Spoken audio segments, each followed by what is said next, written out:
This episode is rated M for mature audiences. The views and opinions expressed on this show are those of the speaker and do not necessarily reflect those of the PFC Entertainment Network or any of the affiliates that make this show possible.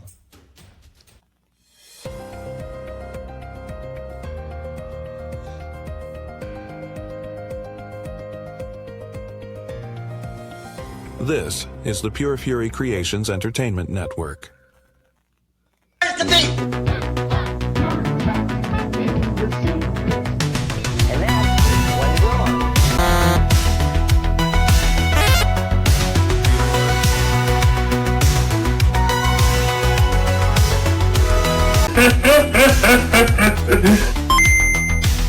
Go ahead. It's my day. And the masters of the universe. Something that you enjoy, like TV Guide. Ooh, yeah! Mr. Gorbachev, tear down this wall. I pity the fool.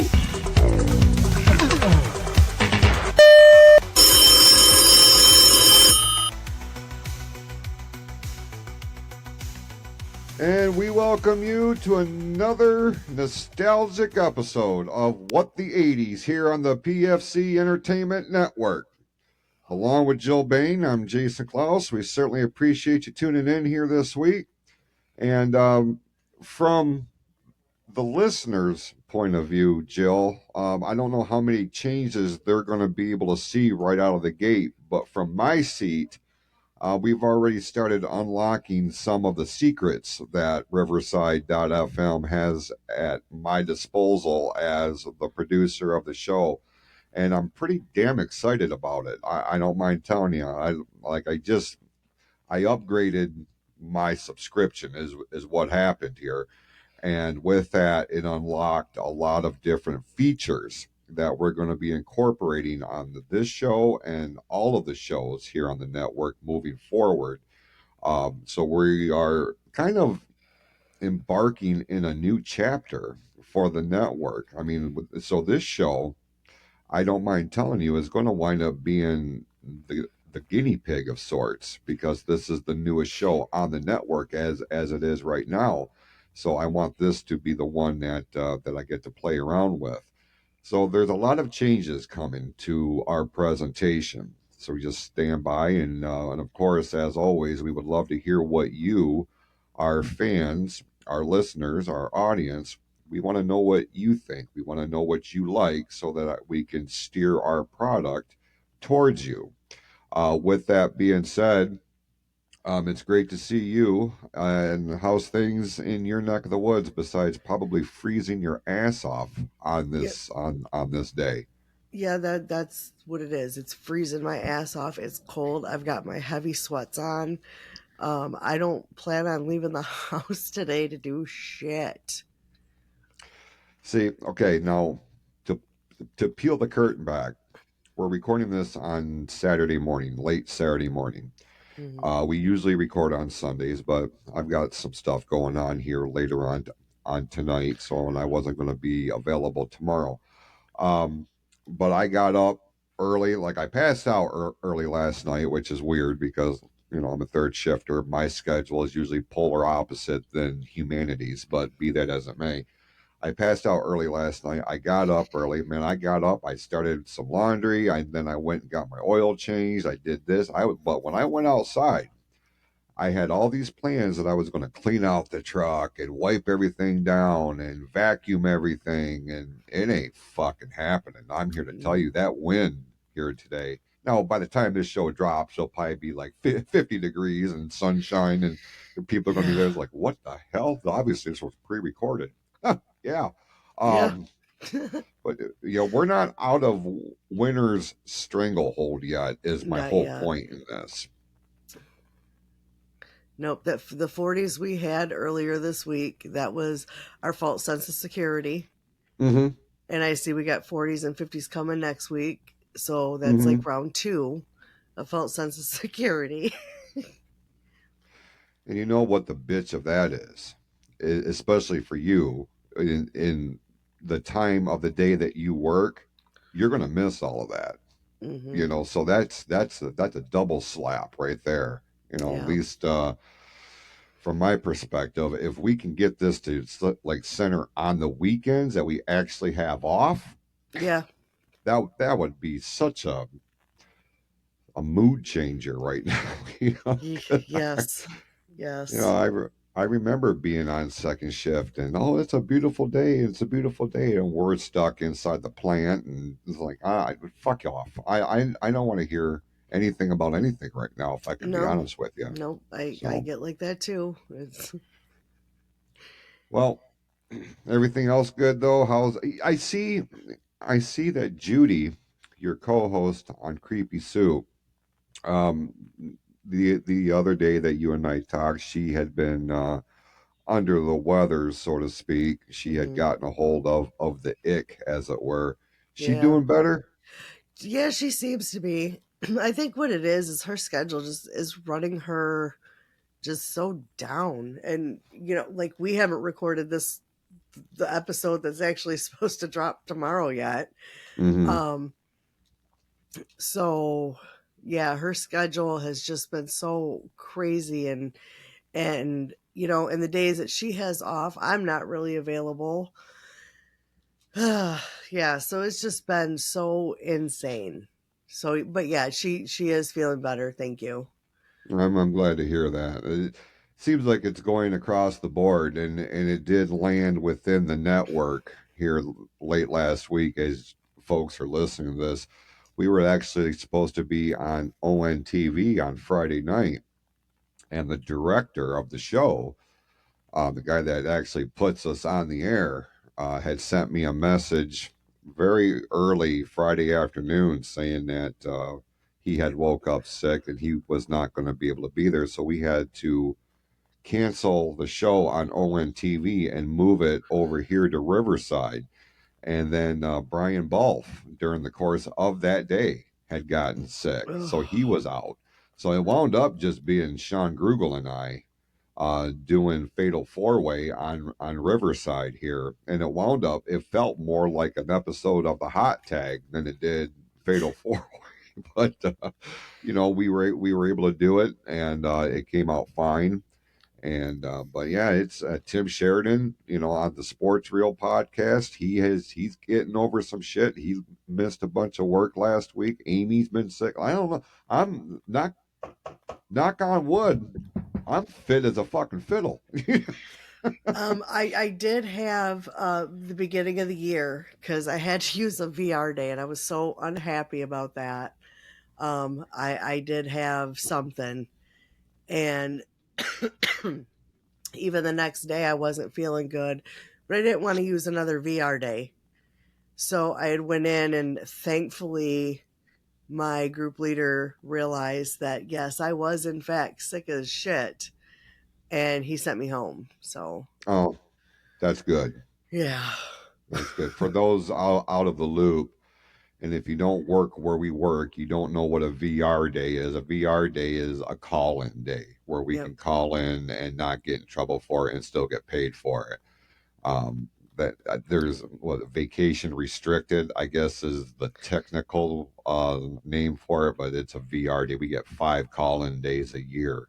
Yeah, which That's a is whole source of contention to yeah. itself, but you're pissing up the wind at that point. So, Yeah. because people hear that was like, "What's a VR day? Is that some Yeah. sort of venereal disease?" No, calm down, calm down.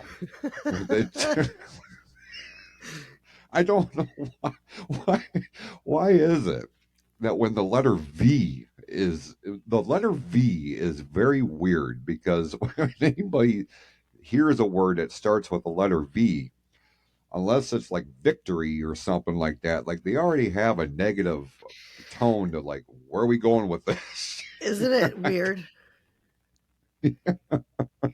Isn't that It really is weird? really weird. But people did not come in this week to listen to all of this. But I liken this to the like on your show, on your other show, Creepy Soup. You have, like, in the title, you have your topic with a side of bullshit.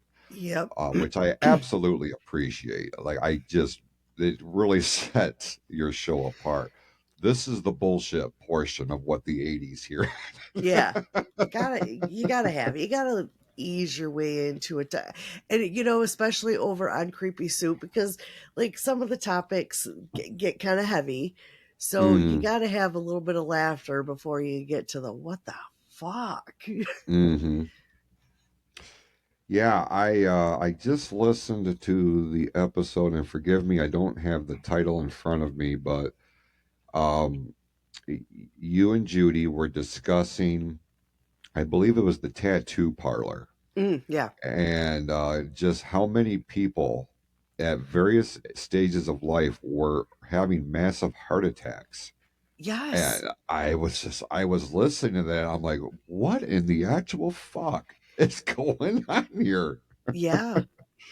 So, hey, I I, do listen. I do pay attention. and I can remember like watching an episode of the Dead Files. That's where that caught my attention. And like he's doing his investigative side, and then Amy Allen does her psychic side, which I did not use that her portion because I need proof, Sure. and not everyone's going to be like, oh, that's real, and I understand that. So I just used in the redo, I used just what the Steve DeShavi, who's a retired homicide detective, he goes and like he questions the family about what's going on, or business owners, whatever, and then he goes and visits historians and other people who have lived in that. And like the one that got me was the couple that lived next door, and the husband had a heart attack and died. So they have his funeral at the funeral home, which is what it was before the tattoo parlor. And his brother, the deceased guy's brother, has a heart attack at the wake and Yeah. dies. And that It's just crazy. crazy. Yeah. Absolutely crazy. Yeah, it had my attention. I don't mind Mm, telling you. I was like, oh my God, yeah. what's next? But Yeah, yeah, that one so was crazy. yeah, if you haven't checked that out, you can go into the archives and check out Creepy Soup. All of their shows are good, but that one in particular, it had my attention, so I wanted to make mention of that. But we're going to talk about something a little bit lighter here on What the Okay. 80s. Yeah. We're going to talk about the 14 feel good families that we saw on television in the 1980s. And I don't know, maybe it's just me. Maybe I'm just not paying close enough attention to what's being offered on network television nowadays. But it seems like the family dynamic is not what it used to be in the 1980s. When we look back on the TV shows, generally in prime time, um, the common thread was the family dynamic. Every show generally centered around one family, and these people, when we watched them and we developed a fanfare, we wanted to be a part of that family, or at least be affiliated with them. Hmm. Again, I don't know. I don't watch a lot of current TV. I just don't have Mm-mm. time for it. I think the most current one that I have seen that is in syndication now, but I watch it on, I believe it's Hulu, is Modern Family. You familiar with this show? I mean, I've never watched it. I've heard of it. Um, and like my big thing was Ed O'Neill being in it. Mm-hmm. And it's funny because I was listening to stuff at work. I actually just last night started at season 1 of Married with Children. Did you? Yes. I had a preconceived notion of what Modern Family was going to be about. So and somebody that I respect said this show is absolute dog shit. And I'm like, okay, well, that's all I needed to hear. I'm not going to give it any of my time. Then my girl says, hey, do you know about Modern Family? And I'm like, I know of it. And she's like, let's watch an episode. And like, I'm not going to tell her no, Right. So I sat down, and from episode 1, I was laughing my ass off and kept continued as we're making our way through the series. So I was wrong. I should have given it my honest chance to, see what it was about. I'm sorry I didn't, or I'm sorry that I waited so long for it to be a thing. But yeah, it's a damn good show, and it Okay. kind of made me think about the family dynamic. And then I found this list, and I was like, well, here we go. We're going to tackle this list. Um, our friends, our good friends over at ranker.com provides us with today's content, and why they went with a weird number like just 14, like they couldn't pull another family out, I get something you'd think. Yeah, so we're gonna look at We'll see if they could have 14. added one. We'll Yeah, find that one. that's what it's going to be, because I haven't looked at every single one of these. I looked at one, and then obviously 14, because I'm at the bottom of the list here. So we'll, as we go along here, I'm going to make a an effort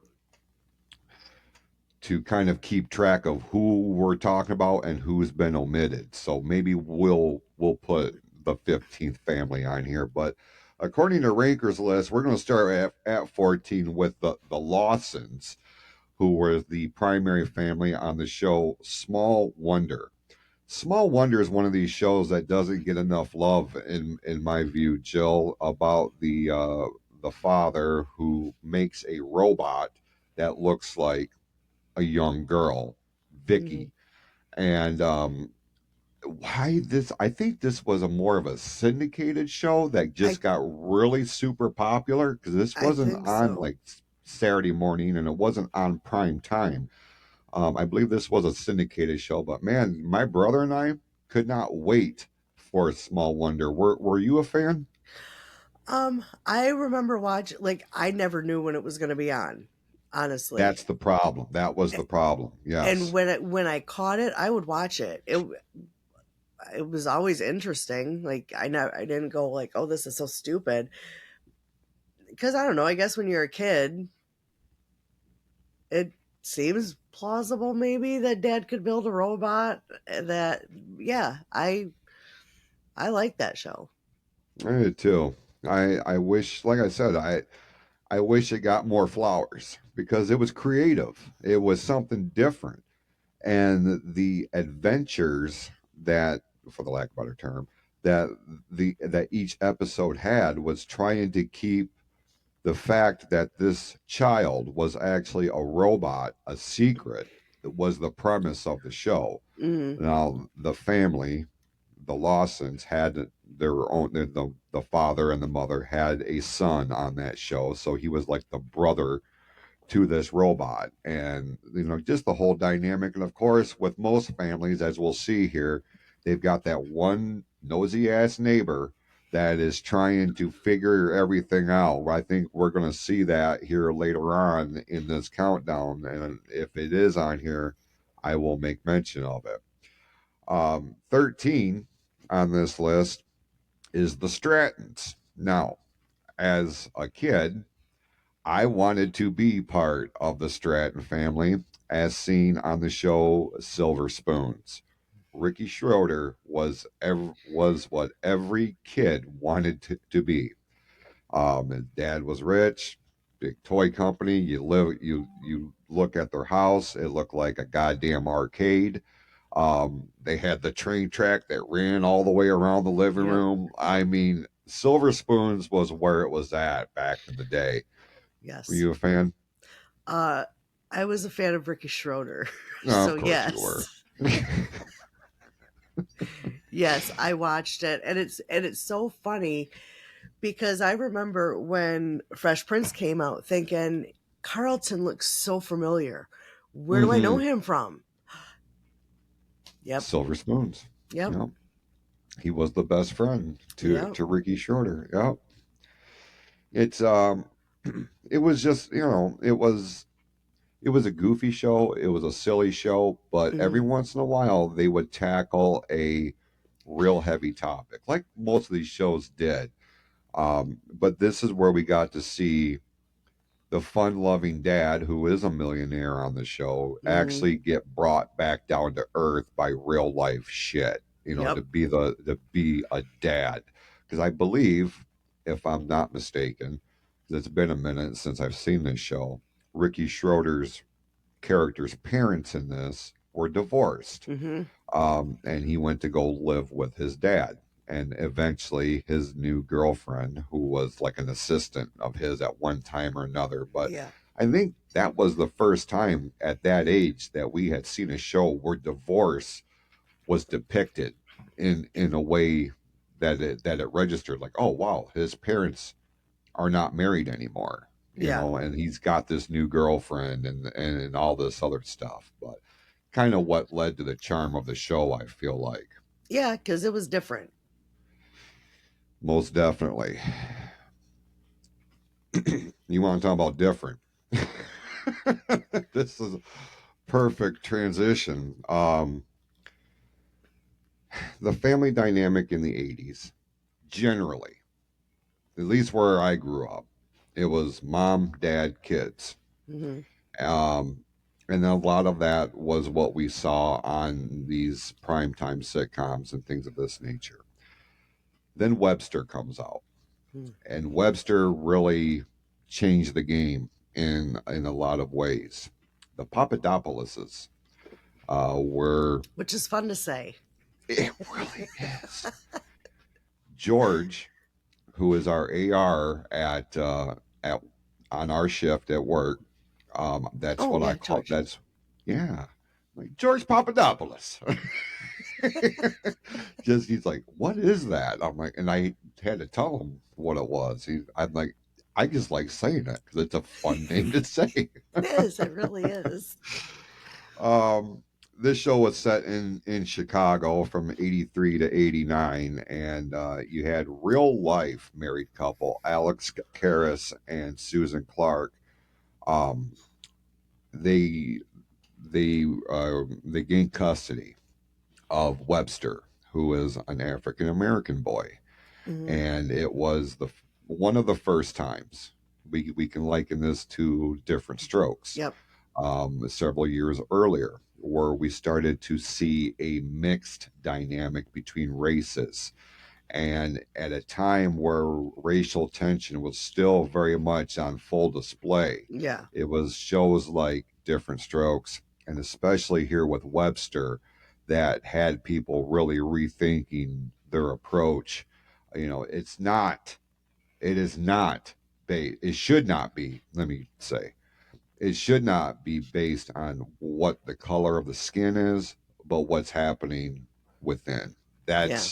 That's how people should be, you know, You would treated and think. tested and all this shit, right? It's common sense in my view. Where you at on Webster? I loved that show. And to me, the one episode that sticks out is when the wife, I can't think of her name on the show, but Webster always called her ma'am. Ma'am. Mm-hmm. And he called George George. And she was like, why doesn't he call me by my name? And she was like kind of upset by it. And I believe when she questions him about it, it's got something to do with like it was a respect thing. Yeah. Um that is, I feel like that is a culture thing, because if I could peel the curtain back, my girl has African American in her. Mm, Okay. And the way she raises her boys, they are to call her ma'am. And it is a respect thing, you know. okay. Um, so I feel like it's cool that you brought that part up, because I kind of forgot about that. But you're right. Webster, or Emmanuel Lewis in real life, never called her by her character name in that. It was always ma'am. And now I'm sitting here, I'm struggling trying to think of what her name it was on the show. Catherine. Catherine. Yep, that's it. But we never heard that, except unless George called her that. You know? And fun fact, Alex Karras, who played George, was a football player for the Detroit Lions, one of the most prolific players in franchise history. So, little fun fact for you. He was also a professional wrestler. Was he? See that? I knew he was the football player. I did not know he was a wrestler. There is a picture that somebody had taken outside the old Olympia in Detroit, where the Red Wings used to play. This dates before Joe Louis Arena and around the time Cobo Hall was relatively new. That the Olympia was where, excuse me, they would have a lot of big time events. Well, there is a picture that a famed photographer took, and it's been framed and reproduced and everything. And I wish I could find one. But on the marquee of the Olympia, Red Wings versus Maple Leafs was very prominent, but underneath it said Dick the Bruiser versus Alex Karras. And I want that fucking picture for my collection. Yeah. Yep. All right. Moving on to number 11 here, and I'm going to be honest with you. We have talked about this show on other shows here on our network, as well as ONTV. Mr. Belvedere, the Owenses was the family in question here, and the reason why this got brought up was because of Bob Uecker being part of the show, and we lost Bob several weeks ago. And the reason why he got brought up on Fatal 4-Way is because he is a WWE Hall of Famer because of some of the work that he did during the early WrestleManias. And he was known as Mr. Baseball. He was a baseball announcer for the Milwaukee Brewers for a long, long time, but became a national spokesman for Miller Lite, the funny commercials where he was up in the nosebleeds. And I was aware that he was on this show, but I never watched Mr. Belvedere. Did you have any experience watching this? No, but my mom was an old movie buff, so I did watch like the original movie, Mr. Belvedere. Is that not right? The series. Yep, but not the series. Okay. Well, these ads went ahead and knocked me to the top of the list, so I got to scroll back down here, and it did it again. You bitch. A few minutes ago, it totally kicked me out and it went back to the message you sent. Oh, is that right? Fuck you, technology. All right, number 10, the unofficial blended family of Punky Brewster. Now, I know we've talked about Punky Brewster in passing on this show. Were you a fan of that show? No, I didn't watch it.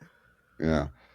See, we did, but it was just the whole premise of it. Like, you want to talk about an unconventional family setting? That's what was happening with Punky Brewster.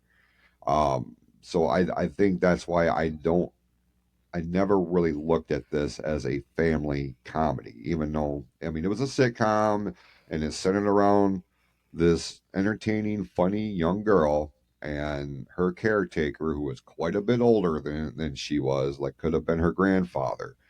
But there were other people that made appearances throughout the course of that series, but they didn't fit under one family name, like the Papadopouloses or other families that we're going to be really diving into here as we make our way through the top 10. But okay, since you were not necessarily a fan of Punky Brewster, we have talked about her in previous episodes, so we'll just go ahead and move on to the Harpers on Mama's Family. It comes in at number 9.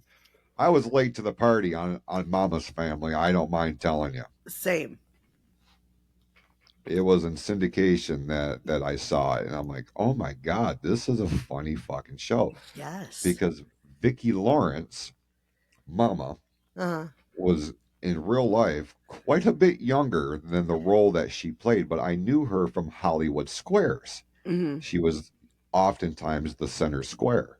Mm-hmm. And when I put two and two, together that she was Mama, I'm like, well, my mind is goddamn blown at this point. I'm like, oh, she really, she really is playing this older woman. But the dynamic between her and the son, who is kind of absent-minded, like that was some funny shit Yeah. back in the day. And I want to say it was right around the time I watched Mama's Family because, of course, at that point, Reba was definitely a household name. Mm-hmm. And her version of the night the lights went out in Georgia. But did you know Vicki Lawrence did it first? I did. Yeah. I didn't know that until long after Reba had released her song, which is from my view, one of the most haunting songs Yeah. I had heard at that. Once you really dialed into the words, I'm like, oh, this is this is a crazy fucking song. But I Yeah. mean, what a story it tells. Yeah. And then I had heard that Vicki Lawrence had at one time been a singer, and this was her big hit. And I'm like, well, Hmm. I'll be damned. I didn't know it at that point. And I not a lot of didn't. people do. Yeah, I want to say it was like while watching it in syndication is when I realized that she sang it first. And I've heard it. It's great, but Reba, man, like you can't beat Reba's version. Reba is, I know this is a sidebar, but when she goes into the Country Music Hall of Fame, if she isn't already, they've got to have a separate wing just for her. She Oh is, yeah, for sure. I will go ahead. She is the queen of country. Oh yeah. What she did for that genre, and I'll take nothing away from Loretta Lynn and all of the other Patsy Cline and all these icons that came, before her. Reba McEntire brought a brand new, fresh set of ears to the genre and has Hmm. not let go. Now she's expanded, and she's on her second sitcom now, and it's doing very, very well. She's got a boatload of talent that Yeah. doesn't get enough credit for her, in my opinion. Yeah. Number 8, we just alluded to this a moment or two ago. Hmm. The Drummonds and the Jacksons, the blended family of different strokes. We talked a few weeks ago about how groundbreaking different strokes was Yeah. when you had a white man with his white daughter adopting two African American brothers whose mother had worked for Mr. Drummond and passed away, Hmm. and he adopted these boys. Another one of these shows that they shook up the deck when they made this show, Yeah. and man, the popularity that they eventually got was off the charts. You couldn't turn on TV, you couldn't go to the supermarket without seeing them on the cover of People magazine and TV Guide and all this other shit. Like, this really brought a sense of awareness to racial relations in America back. Hmm. And this came out very late 70s. I feel Hmm. like it debuted 78, as a matter of fact. Yeah. So it was on for a little bit, Hmm. but man, what a commentary that it brought to the masses. Yeah. I I really feel like this is going to be the source of a deep dive, though, because we had talked about them and all the tragedy that takes place after the show went off the air. So Yeah. A I lot. am going to start doing some research, because this is the second or third time that they've popped up. This show's popped up on something that we had already decided that we were going to talk about. So I'm like, okay, You don't need to throw me any more signs. I got it. So in Yeah. 2 weeks' time, we're going to be doing a deep dive on different strokes. Mark your calendars. Here you go, Jill. Number 7's The Bundys. The Bundys. Love the Bundys. Married with Children comes in at number 7. I think I may have mentioned on the air, I wasn't allowed to watch this show when it first came out because it was smut TV. You know, it was. This was one of the first big shows on Fox. One of the shows that put Fox on the map, Yep. and just the sarcastic, diabolical dialogue between the father, Ed O'Neill, the mother, Katie Seagal, and their dumbass kids. Um, just this was the anti-establishment as to what we had grown up watching, right? Right. I mean, they were comical, but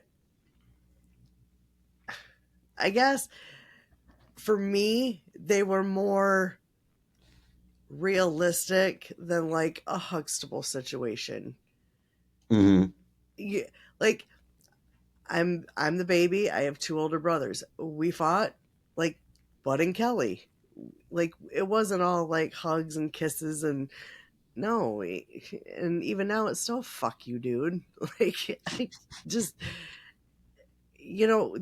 this is how closer to how me and my siblings got along. No, my mom was way more loving and she actually cooked for us kids. Oh, But they were a family that fought hard but loved harder when there was ever a situation where one was about to get into some shit. They all backed them up still. right. Great way of putting it, Yeah. because that's exactly what happened. You know, in a lot of the episodes, you're like, my God, this father just does not like his kids. But like you said, when push came to shove, he was right there front and center, and you found out why you don't fuck with Al Bundy. Yep. Sidebar, the name Bundy on the show was a thing because the producer or the creator of the show was a big wrestling King Kong fan, Bundy. and his favorite wrestler was King Kong Bundy. Yep. Hmm. Yeah, who I do actually remember made a hearing couple of that. appearances. Yeah. Yep. All right. Earlier in the show, I said something about nosy neighbors, and I was waiting to see if this family was going to pop up on the list. Here it is at number 6. We got the Tanners on Alf, and the nosy neighbor in question was Raquel Achmanik. I will never forget that name. I will never forget that name because she was just such an annoying, nosy bitch that did everything she could to prove that the Tanners um, were housing an alien from the planet Melmac. Uh, I love this show. To this day, I love this show. It had no shit in business being as popular as it did. Um, it did go for 5 seasons. Um, I absolutely love this show. It was just so stupid, but it was so charming in at the same time. Um, did you watch Alf at all? No. No, he just wasn't your thing. Mm-mm. Well, it is available on Peacock. So if you, I, I actually went back and rewatched like the first season, and I'm just sitting there like it was 1986 all over again. Like, oh, plus Lynn, the daughter in the show, who was my age at that time, Uh-huh. fucking hot, hot. I don't know why she didn't become a bigger thing. Probably because she got smart, took her money from that show, And ran. left Hollywood, and actually did something respectable. You know what I mean? Not that name. Oh, you think Hollywood's disrespectful or not a respectable business? By and large, no. It's No. a cesspool. So yeah, we haven't heard anything from her. And Benji, the boy on it, Benji Gregory, I believe was his real name, just passed away not all that long ago. I remember seeing, and I was really sad when I had seen that because he Oh, wasn't old at all. Um, I believe it. I'm not for sure. I feel like there was some sort of drugs or alcohol involved in that, or he had been trying to escape some demons, as they yeah. say, and they just got a hold of him. So yeah, Hollywood fucking sucks. Yeah. If I can be honest with you, because that could be a whole other episode. How many of our child stars did we lose because they got too wrapped up in the Yeah. hoopla, pomp, and Exactly. circumstance? Yeah. Number 5 is the Winslows. Did I do that? Family Matters, part of the TGIF lineup in the late 80s. Um, the father, Mr. Winslow here, Carl, was actually my stake to him is Die Hard. Okay, can I tell you when he was Al Powell Mm. in the first two Die Hard movies. But here on Family Matters, he was fantastic. Um, but the show kind of centered around Steve Urkel, the Steve Mm. Urkel character on this, and it this was a great show. Again, one of those I was a little bit late to the party on, but I did go back. I have gone back and watched it in syndication, and it is a very, very charming, very funny show. Yeah. Um, I want to say it was probably in syndication. I mean, I watched it.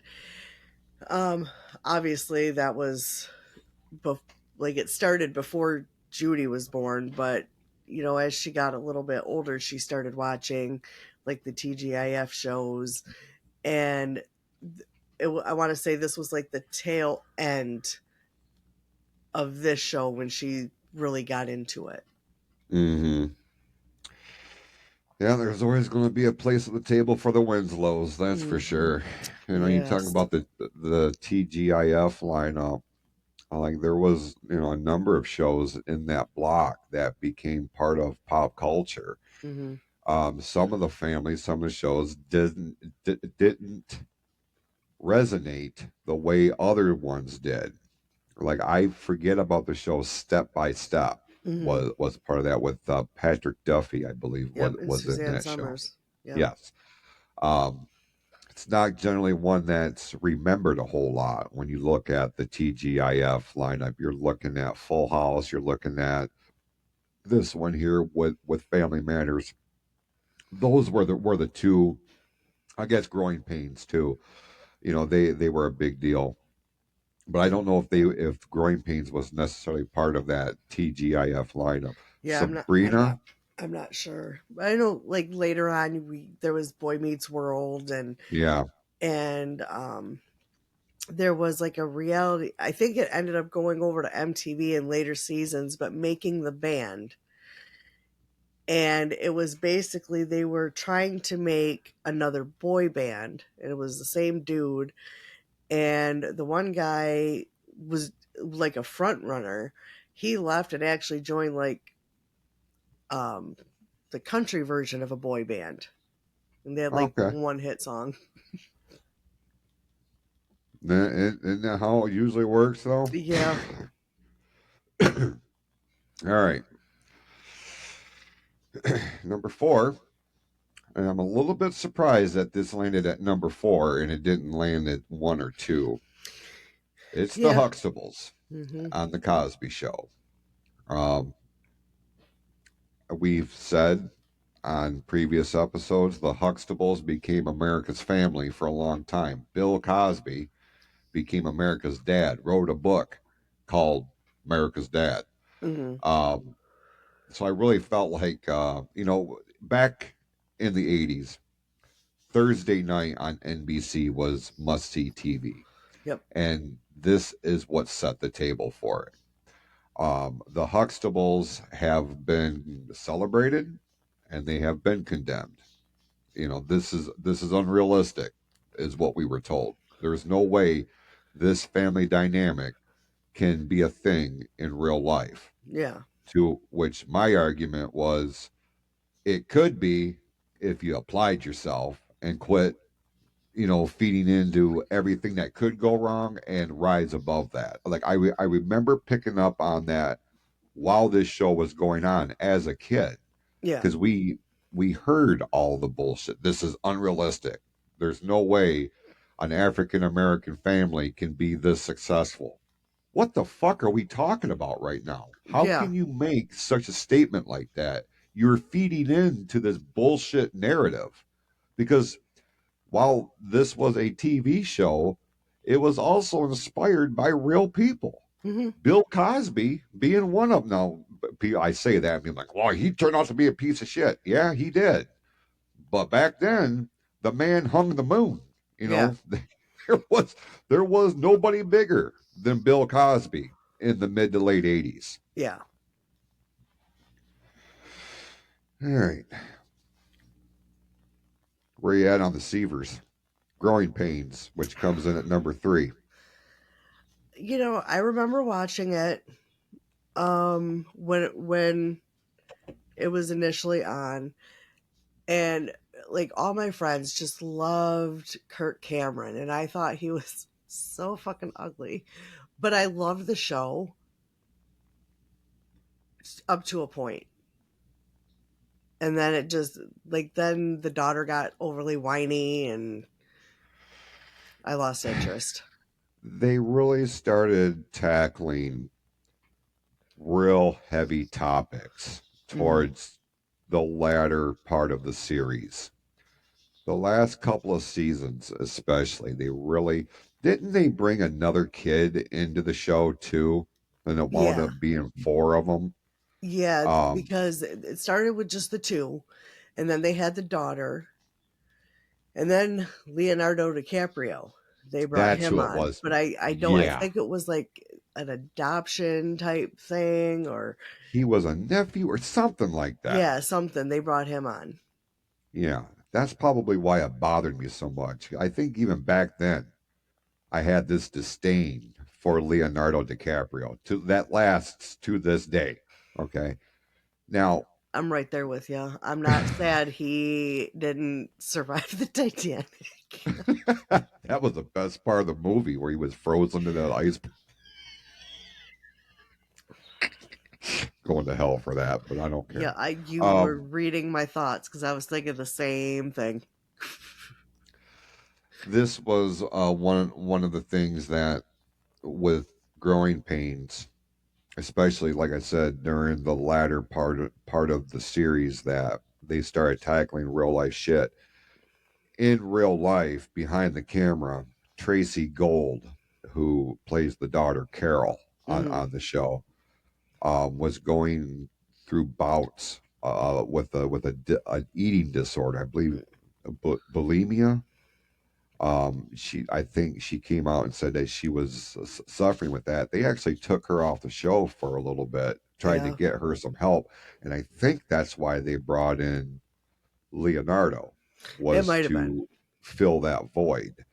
Um, I haven't heard anything about her in a long, long, long time. So I don't know if that's something that wound up dooming her career or what. But I do remember that being a topic of conversation Hmm. with me and my parents, because like she landed on the cover by herself on the cover of People magazine, because my mom had a subscription with People Hmm. magazine for decades, so I kept up on all that shit. And Yeah, I specifically remember that issue because she was around my age, much like when we talked about the death of Heather O'Rourke from Poltergeist. yeah. If it dealt with somebody around my age, I was interested Oh in it. yeah, for sure. And this thing with Tracy Gold was no exception. So there is that kind of dark cloud that looms over this show after the halfway point, from Hmm. from my estimation. Yeah. All right. Wait a minute. See, I knew something wasn't right. Give me a moment. I knew something wasn't right. Willie. I had said that the Tanners were the family on Alf, and as soon as I said that, it didn't sound right to me. Willie. Now they're not going to actually give me the last name, but what threw me off was when we got to number 2 here. This is who I know as the Tanners Yeah. on Full House. Yeah. So, Full House, another one of these TGIF shows. This was one of the more popular ones, Mm-hmm. and to this day, this is a show that if it's on, I'll I watch will it. stop and watch Yeah. it. Yeah, for sure. Yeah. You know, where you at with Full House? Look, I loved Full House. What got me started was John Stamos. Like, America's Sweetheart at one time. yeah. And then, from there it was, the twins playing the one character, and when they were little, they were adorable. Mm-hmm. And, a famous catchphrase, "You got it, dude." Yeah. You Yeah. know, they missed a good one with that. But and then later years when Jesse got married, and instead of him and his wife and twins moving out, they just moved to a higher floor of the Tanner home. And Mm. yeah, I mean, I love that show. Sorry, I was doing some research because it bothered me so bad, the whole Tanner thing. And no shit, the family on Alf was indeed the Tanners. And Oh, why, I don't know why that sounds so weird to me. Like I just had to go in and look at it. But yeah, there were 2 primetime families with the same last name. huh. But number one's my family. I was going to say, I know you got to be happy about this one. If I was making this list from scratch, this would have been my number 1 family. And I'll go ahead and say this. This is the very first time I have broken down a list from ranker.com or anybody else where I have absolutely zero problem with their number 1 selection. Ladies and gentlemen, I give you the Keatons on Family Ties. Yep. This was the quintessential American family. Yep. I love this show. My favorite sitcom of all time. I am unapologetic about this. Love the Keatons, man. I love that Love. show. Yeah. Download Pluto TV. It's a free app. Okay. They have the Family Ties channel on there. 24 hours of Family Ties. What? Oh, yeah. Oh, yes. That Yes. I did not know that. That's crazy, but super fucking cool. It is, because if I get bored watching this one thing or another, I know without a shadow of a doubt, all I got to go is Pluto TV is one of them diamonds in the rough, with so many streaming apps and shit like that. This one, man, if you're into nostalgia, I wholeheartedly endorse and encourage anybody to download Pluto TV and just see what they've got. There's something for everybody. Married with Children. They have a Married with Children a channel, 24 hours. No matter what time of day you click on it, one of their episodes is popping up. Huh. When I found out about Family Ties being on Pluto TV, I bet you I watched the entire series within the first weekend. I realized I had it. Just sat down, and that's the last thing I've binged. And I could tell you every fucking thing. Not one thing I was like, I don't remember that happening. Huh. I remembered everything. And it was such a great show. Yeah, I really liked it. I was a really big fan of when it started, because again, Michael J. Fox was adorable. Mm-hmm. And that's what got me to watch it, and I really liked it. I liked the dynamic of the parents. I liked the sibling dynamic. It was just a great show. I loved it. Yeah. You know, the dynamic with the siblings, especially, and even when they added the fourth kid, Mm-hmm. they played off the real life pregnancy of Meredith Baxter Burney and Mm-hmm. incorporated it into the show. And I was nervous, like, oh my God, this is going to throw the whole dynamic of the show off. And it didn't. It added to it because Alex finally had his little brother that he was trying to mold into becoming the next him, you know. Yeah. And the whole Alex Keaton character, like I patterned my childhood around this guy. I mean, I didn't get heavy into politics like he did, but like I combed my hair like him. I wore suits to school because That's what Alex he did. Keaton did, you Yeah. know. But to listen to the way he talked to Mallory, who was Airhead, and then Jennifer, who was more sports oriented, had her nose to the grindstone, and then you got the little brother, and Andy was his name on that show, and it's just a great dynamic. Michael J. Fox actually met his real life wife Mm-hmm. on the set of this show. He was or she was his first on screen girlfriend, Ellen. Mm-hmm. And then she would leave. And then we were introduced to Courtney Cox, who has gone off and become at one, she was all, friends, and she was in the Bruce Springsteen music video Yep. before all that. But she has gone on and become a huge star in the Scream movies and, Yep. and all this. But a lot can be taken away from the Keatons and family ties, and just love that show. Yeah. So glad it's number one here. You didn't piss me off this week, Ranker. Thank you for that. No, that's that's got to be a first. And I'm sitting here thinking, and I really can't think of too many that they missed. I know you brought up Step by Step, Yeah, but but was they that weren't really that household name, no? And Not like, yeah, and there was I don't know, too many kids, and that was like the house I grew up in, because my mom had 3, my stepdad had 4.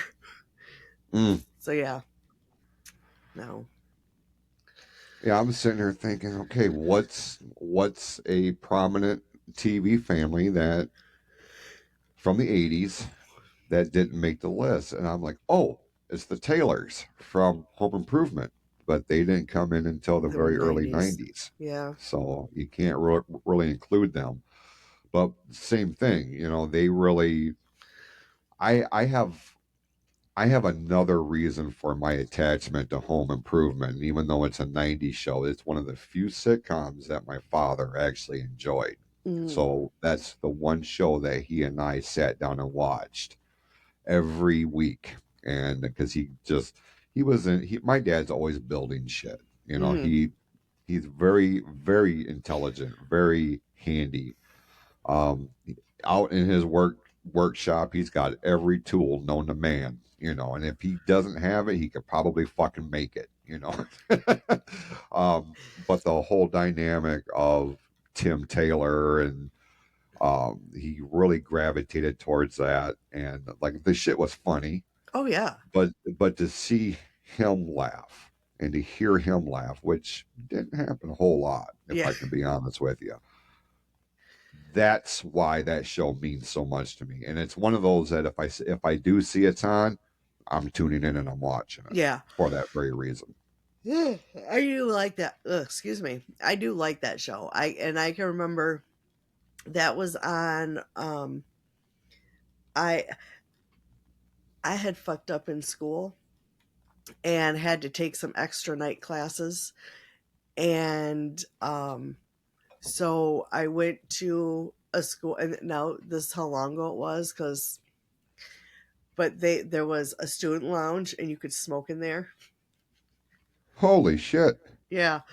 And it and thinking back, it was such an unhealthy thing, because you walk through the student lounge, because they also had a daycare, so the students could bring, because it was at night school, it was adult ed, so Mhm. people could bring their kids, but they had to walk through the nice smoky student lounge to get to the daycare.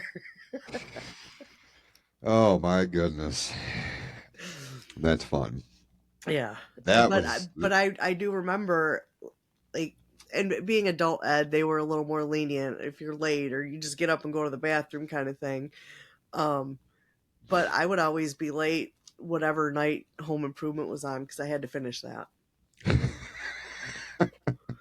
every Tuesday. I'm gonna be 15 minutes late because I gotta see how this shit ends. I Yeah, totally get it. Totally get it. yep, had to watch it. But yeah, loved that show. I appreciate that. Hated That's a fun Seinfeld. story, huh? Hated Seinfeld because that was on right after, right before, and I was like, fuck that. Nope. Seinfeld, that's one of those. I just started seeing clips on TikTok, and they're very strategic about what clips that they put out there. And some of the ones that I've seen have made me chuckle. Yeah. But not enough to where I'm going to dive into a full blown episode or even the series as a whole. Mm-mm. Just it's Jason Alexander creeps me the fuck out. He's very cringe, right? Now, Monk, I love the show Monk that Mm-hmm. came out in the early 2000s. And I'm rewatching that series at work because it's one of my favorite series. He's on one of those episodes. And I remember when he popped up, I heard him before I seen it. You know what I mean? Because I'm working Mm-hmm. on the truck and the thing's going off in my ear. And I'm like, oh my God, that's Jason Alexander. I felt that way about him in Monk, on Seinfeld, and the movie Pretty Woman. Pretty much. He Yeah. he was like he plays the same fucking character Well, in he and everything in that he Pretty Woman, does. he was a creep. So Yeah, just a nasty little bastard. now I will have to find it and show you because I took a picture. But the one restaurant that Roy and I went to that closed last year that we're still so upset about. But I went into the woman's bathroom to wash my hands before I ate, and I look up, and there's the picture of Jason Alexander as George, where he's like in his boxers doing the modeling thing. Oh Jesus Christ! Yeah. I have to send you the picture because I was with we took my cousin and his wife out to eat, and we took him there, and her and I took a picture in front of the picture, and I'll have to find it and send it to you because it is the funniest shit.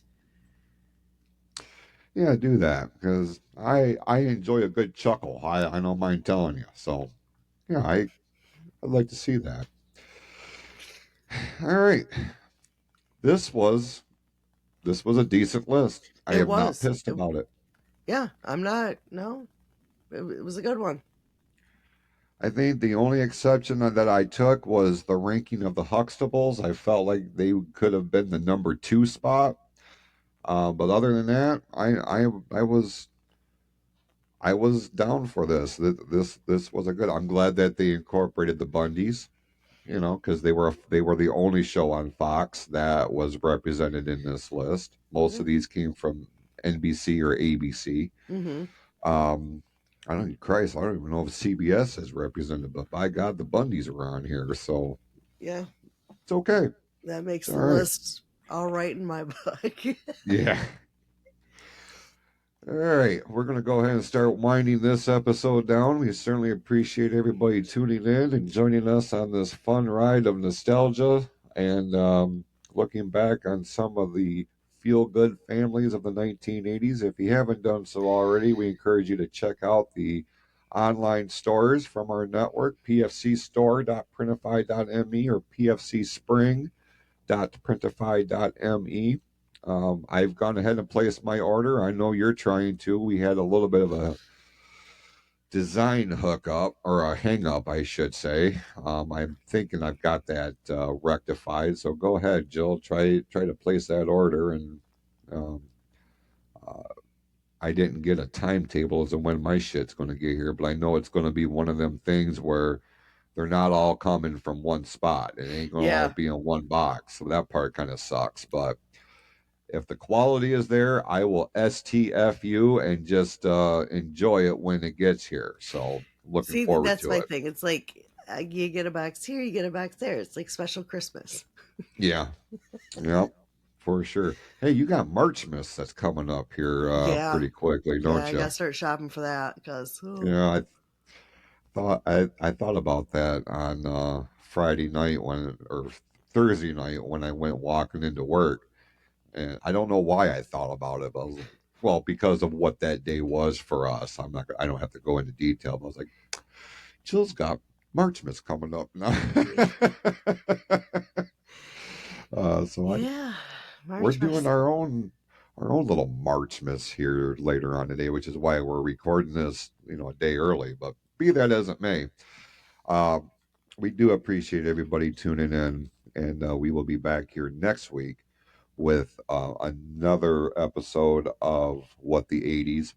Jill, real quick, what was your opinion on the This Week in History? Did you like the way that flowed, or do you want to incorporate that as a segment? Do you want to overhaul the show? I mean, I don't need answers right now, but just Yeah, I just did on the like it. surface. I Okay. did like it. I don't know if like every week would be great, but I know it. Like once a month, once every couple months. That it was fun because it Okay. brought up a lot of shit I actually forgot about. And it's not just one, it's not like TV shows. Like Yeah, we covered a lot of different, world news sports, events and everything. Yeah, yeah. So, okay. That helps me dictate what we're going to do in the coming weeks. But and I'm not kidding. In 2 weeks' time, we are going to do a deep dive on Different Strokes because I feel like that story is fascinating and yeah. it needs to be told. So that's going to be right up your wheelhouse too with what you do on Sundays on Creepy Soup with you and your daughter Judy. Be sure to check the ladies out over there. And with that, we appreciate you tuning in. Go out, be awesome to yourselves and to each other, and we'll see you next week on What the 80s here on the PFC Entertainment Network.